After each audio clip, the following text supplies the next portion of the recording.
এই দোয়া যদি কেউ পড়ে, তো আল্লাহ রাব্বুল আলামিন তার ওই বিপদে যা ক্ষতি হবে তার থেকে বেশি দিয়ে তাকে অবশ্যই পুষিয়ে দিবেন।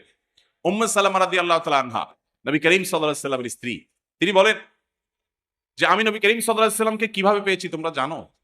অদ্ভুত ঘটনা, শিক্ষা নেওয়ার মতো একটা ঘটনা। তিনি বলেছেন যে আমার স্বামী আবু সালামা যখন মারা গেলেন, আমি খুব বেশি ব্যথিত হলাম, মর্মাহত হলাম যে একজন ভালো সঙ্গী হারালাম, স্বামীকে হারালাম। তো আল্লাহর কাছে আমি কেঁদে কেটে নবী সাল্লাল্লাহু আলাইহি সাল্লামের সেখানে এই দোয়াটা পড়েছি। মোহতারাম হাজরিন, নবী করিম সাল্লাল্লাহু আলাইহি সাল্লাম বুখারী বর্ণনায় বলেছেন, লান ইউতা আতাউন খায়রান ওয়া আওসা মিনাস সবর। সবরের চাইতে, ধৈর্যের চাইতে সবচেয়ে বড় সম্পদ এবং সবচেয়ে বড় দান আল্লাহ তাআলার তরফ থেকে অধিক কল্যাণ আর কোনো কিছু দেওয়া হয় নাই। যাকে এটা দেওয়া হয়েছে সে সবচেয়ে বেশি কল্যাণের অধিকারী হয়েছে, সে সবচেয়ে বেশি আল্লাহ রাব্বুল আলামিনের কাছ থেকে মঙ্গলের অধিকারী হয়েছে, সে সবচেয়ে বড় দামি সম্পদ পেয়েছে, যেটাকে আল্লাহ তাআলা সবর এবং ধৈর্য দিয়েছে। কোরআনে হাকিম আল্লাহ তাআলা আরো বলেছেন, ইয়াকুম মিনকুম 20 সাবিরুন, তোমাদের মধ্যে 20 জন যদি ধৈর্যশীল মানুষ থাকে মুসলমানদের মধ্যে, তাহলে আল্লাহ রাব্বুল আলামিন ঘোষণা দিয়েছেন ইয়াগলিবু মিআতাইন, তারা 200 জন মানুষের সাথে লড়াই করে জিতে যাবে। 200 জনের সাথে 20 জন জিতবে যদি কি থাকে? সবরকারী থাকে, ধৈর্যশীল মানুষ থাকে। তার মানে সবরকারী মানুষকে আল্লাহ তাআলা দুনিয়াতে বিজয় দেন, সাফল্য দেন, একটু সময়ের অপেক্ষা। আর বদমেজাজি মানুষ জায়গা জায়গা বেইজ্জত হয়, অপমান হয়, দুনিয়া ধ্বংস হয়, আখিরাত ধ্বংস হয়, সে কখনো হাসি হাসতে পারে না।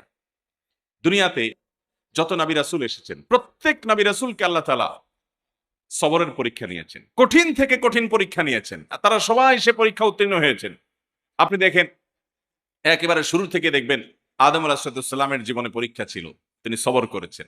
সুলাইমান আলাইহিস সালাম মহারাজা ছিলেন, গোটা দুনিয়ার রাজত্ব করেছেন, তারপরও পরীক্ষা এসেছে, রাজত্ব কিছু সময়ের জন্য চলে গেছে, নানামুখী পরীক্ষা আরো এসেছে, সবর করেছেন। দাউদ আলাইহিস সালামের জীবনে পরীক্ষা এসেছে, সবর করেছেন। আইয়ুব আলাইহিস সালামের জীবনে মহা পরীক্ষা এসেছে, সবর করেছেন।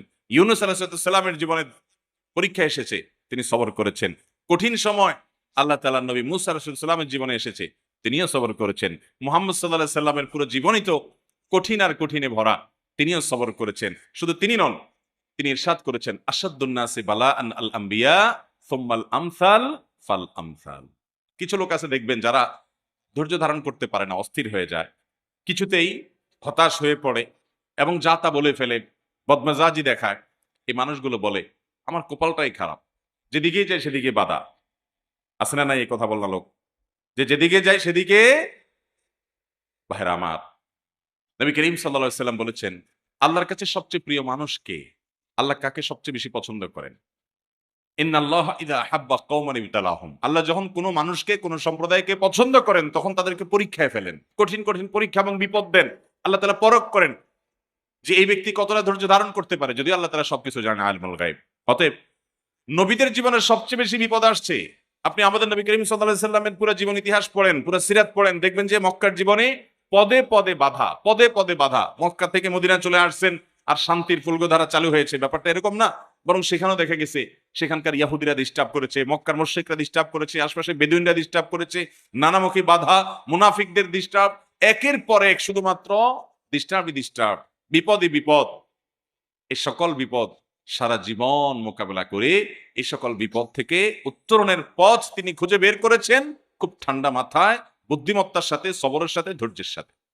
আল্লাহ তাআলা আমাদের সবাইকে সেরকম ধৈর্যশীল মানুষদের কাতারে শামিল হওয়ার তৌফিক দান করুন। ভাইরা আমার, সাহাবীদের ভিতরে দেখবেন সেই সকল মানুষগুলো আল্লাহ তাআলার প্রিয় পাত্র হয়েছেন যারা সবর করেছেন। বেলাল রাদিয়াল্লাহু তাআলা আনহু, সুহাইব রাদিয়াল্লাহু তাআলা আনহু এবং আরো অনেক সাহাবা ইকরাম এবং আইম্মে মুজতাহিদিনদের মধ্যে দেখবেন ইমাম আযম আবু হানিফা রাহিমাহুল্লাহ, ইমাম শাফি রাহিমাহুল্লাহ, ইমাম আহমদ ইবনে হাম্বল রাহিমাহুল্লাহ, আরো বড় বড় ইমামদেরকে দেখবেন তাদের জীবনে শুধু পরীক্ষার পরীক্ষা, টর্চার, বিপদ, জুলুম এগুলা সহ্য করে তারা আল্লাহ তাআলার প্রিয় পাত্র হয়েছেন। আমরা চাই যে না, সবকিছু আমার বেটে বলে হয়ে যাবে।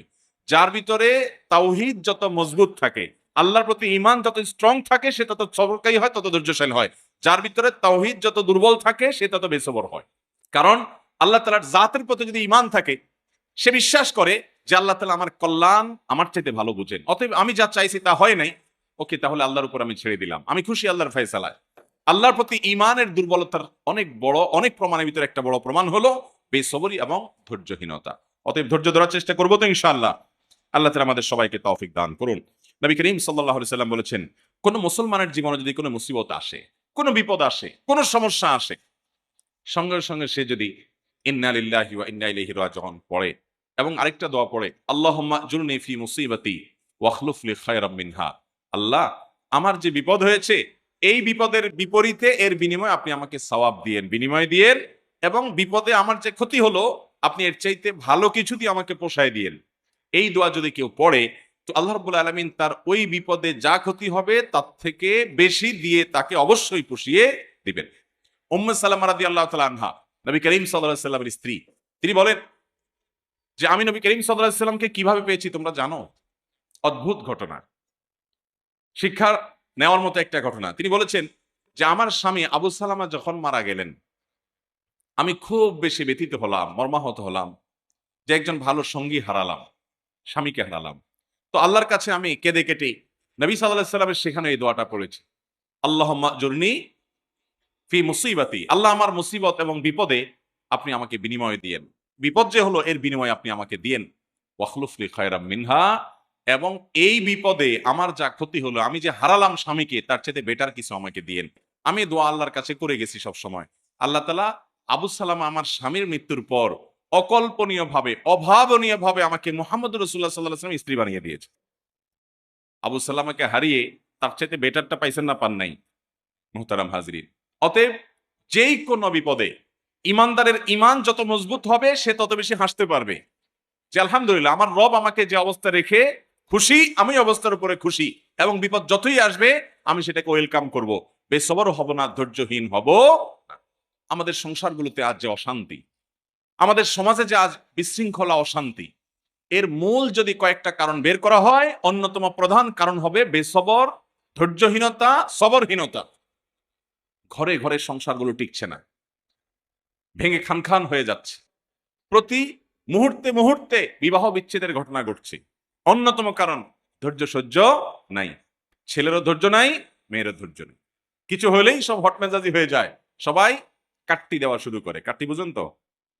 আপনাদের এলাকায় কি বলে? দোস্ত দোস্ত একটু অভিমান হলে, রাগারাগি হলে বলে না তোর সাথে কাটতি, এই যে তোর সাথে আর কথা নাই। স্বামী স্ত্রীর মধ্যে আজকাল এই অবস্থা, প্রতিটি ঘরে ঘরে অশান্তির মূল কারণই হলো সবর, সবরহীনতা। যে ধৈর্য জিনিসটা আজ আমাদের কাছ থেকে নাই, এটাকে আমরা ইবাদত মনে করি না। একটা জটিলতা হলো আমালুল কুলুব বা অন্তরের আমলগুলোকে আমরা একেবারে কেয়ার করি না, অথচ অন্তরের আমলগুলোর গুরুত্ব অনেক বেশি।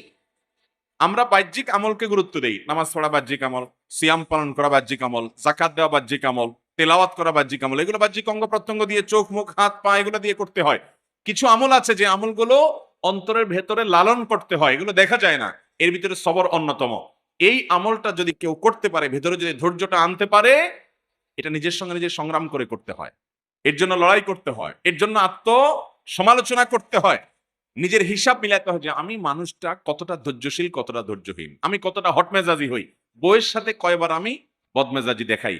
বউ হিসাবে তিনি চিন্তা করবেন স্বামীর সাথে কয়বার তিনি বদমেজাজি করেন, প্রতিদিনের হিসাব মিলাবেন, এরপর তিনি নিজের যোগ বিয়োগ করে নিজেকে সংশোধনের চেষ্টা করবেন। আমরা চেষ্টা করবো তো ইনশাআল্লাহ। আল্লাহ রাব্বুল আলামিন আপনাকে, আমাকে, আমাদের সবাইকে সবরকারী মানুষদের কাতারে শামিল হওয়ার তৌফিক দান করুন। মুহতারাম হাজরিন, নবী করিম সাল্লাল্লাহু আলাইহি ওয়াসাল্লাম তিনি তার সাহাবায়ে কেরামকে সবরের প্রশিক্ষণ দিয়েছেন। এমন কিছু সাহাবী সঙ্গী তিনি পেয়েছেন যারা ধৈর্যের রুদ্রমূর্ত প্রতীক ছিলেন, তারা এরকম দৃষ্টান্ত ছিলেন যে তাদের ধৈর্য, এক একজনের সবরকে আমরা যদি অ্যানালাইসিস করি তো বিশাল বড় বড় হিস্ট্রি হয়ে যাবে, অনেক বড় দাস্তান হয়ে যাবে, শুধুমাত্র এক একজন সাহাবীর সবরকে যদি আপনি অ্যানালাইসিস করেন, গবেষণা করেন। আজ মুসলমানদের মধ্যে এটার বড় বেশি অভাব, বড় বেশি অভাব। সবর করার চেষ্টা করবো তো ইনশাআল্লাহ।